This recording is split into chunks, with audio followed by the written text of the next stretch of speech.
Hello everyone and welcome to another First Impressions review. Today we're going to be talking about Eternal Strands from Yellow Brick Games. If you haven't seen my previous First Impressions review for Pantheon Rise of the Fallen, I'll explain this format quickly. The following review is based on roughly an hour of gameplay and is not to be taken under any circumstances as a full review. What follows is what I had the time to play and, in all honesty, the willingness to suffer through. Also, just a quick note before we drop into this review, at no point in the creation of this video was AI used. I personally typed the script, recorded the voiceover, and edited this video. Unlike big names out there, CoinDrop will never use AI for content creation. First impressions matter, and with the ever-increasing amount of games released annually, it matters now more than ever. I personally believe that if a game can't grab my attention and suck me in the first 30 minutes, it's not worth playing. I've heard people say that's an unfair metric to hold a game to, but let's take a look at some facts. In 2014, about 1,400 games were released on Steam alone. That number sounds large, doesn't it? Well, in 2023, that number was reportedly around 14,500 games released on Steam alone. With numbers like that, I think you can start to see why I've adopted a grab me or I put you down mentality. With that said, Eternal Strands failed to grab me, and no one is more disappointed about that than I am.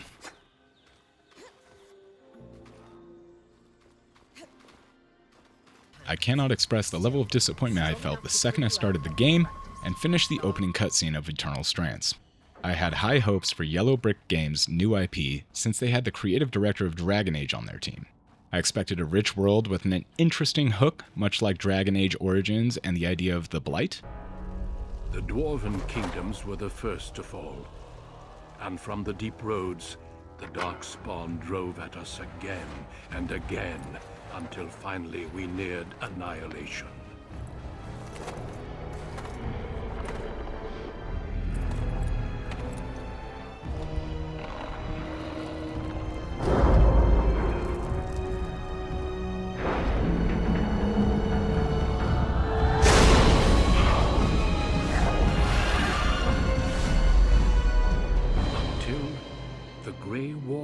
Came.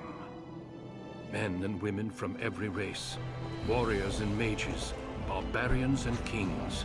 The Grey Wardens sacrificed everything to stem the tide of darkness and prevail. Before Veilguard killed the franchise. But nope, we got a tropey bland story with zero originality or personality. We got the Hidden Realm trope, which is exactly what you think it is. The Enclave was once the heart of magical development and trade for practitioners of magic all across the Maida Basin. Not all weavers claimed it as their home, but those that did built a legacy of progress, constructs, and innovation. The likes of which have not been seen since the Surge, almost half a century ago, when a cascade of arcane disasters racked the Maida. And without warning, the Enclave sealed itself away behind a magical wall known as the Veil. Beyond the boring story, what lore there is in the world is immediately swept aside after establishing it only a few moments beforehand. Eternal Strands has an item referred to as a scrying table, which not only allows the entire cast of NPCs to communicate to you via, no joke, a Bluetooth headset, but supposedly also exists to teleport you out of danger if you're going to die. Well, of course the thing suddenly doesn't work during the tutorial for no good reason other than magical interference. Who could have predicted this? Oh no! But it gets even worse. Later, when you're out exploring the many hallways that make up the first part of the game, more on that later, there's apparently no option to use this supposedly working table to teleport back to camp. Nice.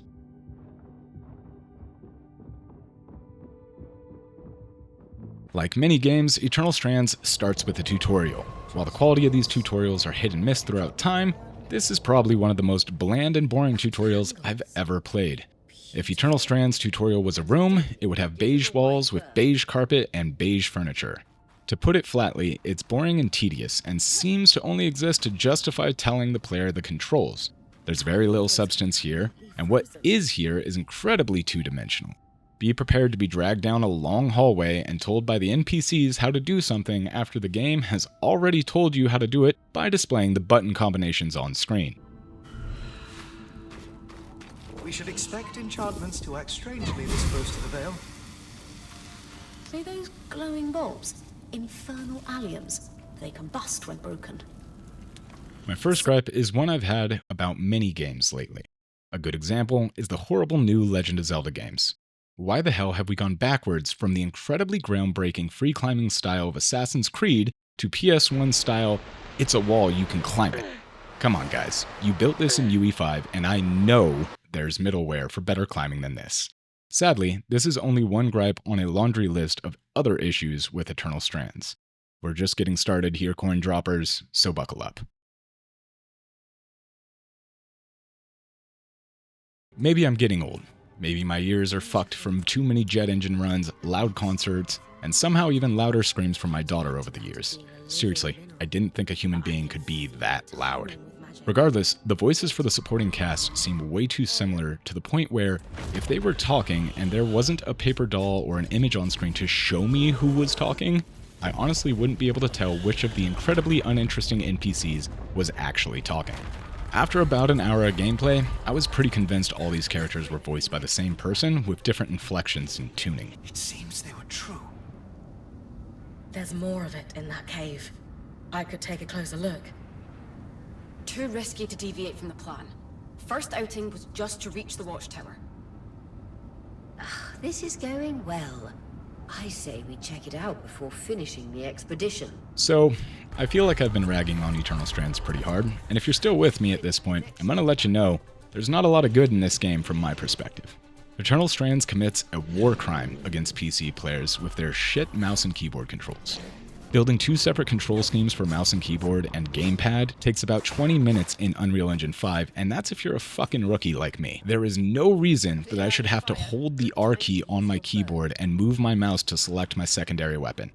Have you guys heard of the number 2 key? Or the mouse scroll wheel? They're legends in PC gaming for having a long tradition of being used to swap weapons in games. I guess Yellow Brick Games didn't care to do their homework assignment on mouse and keyboard controls. As mentioned previously, this game feels like walking down a corridor. There's so much potential here for great exploration, and the entire hour I spent in the game exploring the beginning area felt like walking down interconnected hallways like an MC Escher painting, rather than a world. Oh, and Eternal Strands doesn't bother to tell you how to lock onto a target until after you've completed the tutorial. So that's great. Speaking of combat though, let's get into that.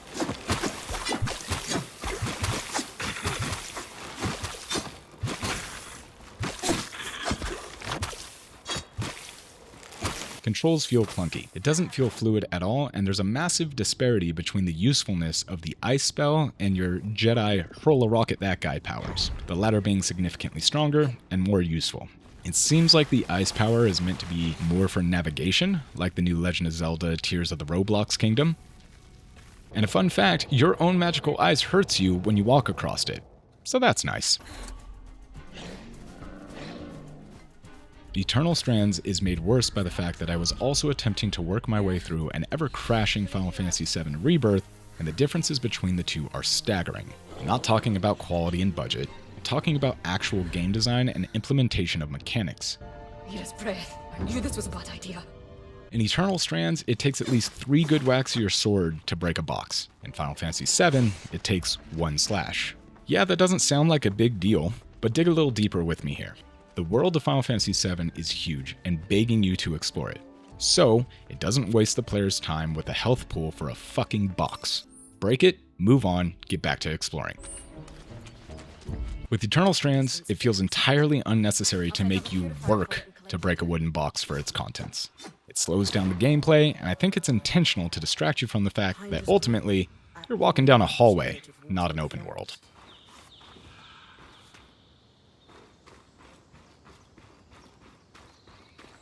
I'm honestly blown away that the creative director of Dragon Age worked on this game. I don't get how. The cutscenes in the game are poorly produced and full of weird moments that seem to fly in the face of logic. Here's a great example from the tutorial. the dragon appears to land above Bryn and is in prime position to rain down hellfire on our character. She even looks up with a concerned look on her face. Then the dragon roars fire down and completely misses her. Who planned this? Who executed this cutscene? It feels lazy. It feels like they didn't want to take the time, or couldn't afford to take the time, to animate Bryn diving out of the way or taking some sort of other action to protect herself. They just made the fire blatantly miss. This is not a one-off occurrence either, just the first one I noticed.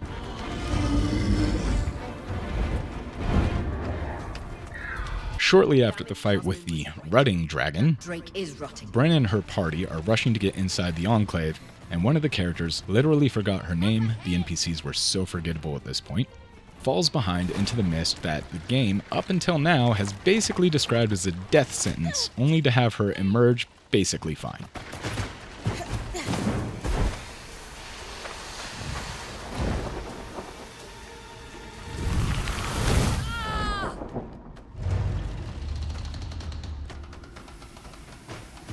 Fine, keep moving! Look, I could ramble off more examples about how this game falls flat and is a massive letdown considering the talent that worked on it, but I'm going to wrap it up here and save myself the extra work. I don't know if I overhyped myself. I don't know if I had my expectations set too high. I don't know if this is one of those games that gets better after the first 10 hours. But I don't have time in my busy life or a desire to slog through what ultimately feels like a dull, flat beige wall of a game to wait that long. There are so many other games out there that grab me within the first 2 minutes of gameplay that I can't waste my time with one that doesn't. So, if you like Eternal Strands, I genuinely would love to hear your input in the comments below. If you made it to the end of this video, it's important to remember that reviews are opinions based on observed facts. Just because I don't like this game doesn't inherently make it a bad game. It means it wasn't a good game to me, and it's not one I would recommend you pick up for more than $9.99 on a decent sale. Thanks for letting me rant, and if you like this content, let us know. Head over to our Facebook page to keep up to date on what's going on with us here at CoinDrop. Check out our weekly podcast here on YouTube, or snag the audio at your local podcastery, and check out our Patreon for exclusive content. You can also join our Discord and talk more about what you like or don't like about Eternal Strands with me personally over there. All those links are in the description below, and thanks again for checking out my first impressions of Eternal Strands. I'll see you next time, CoinDropper.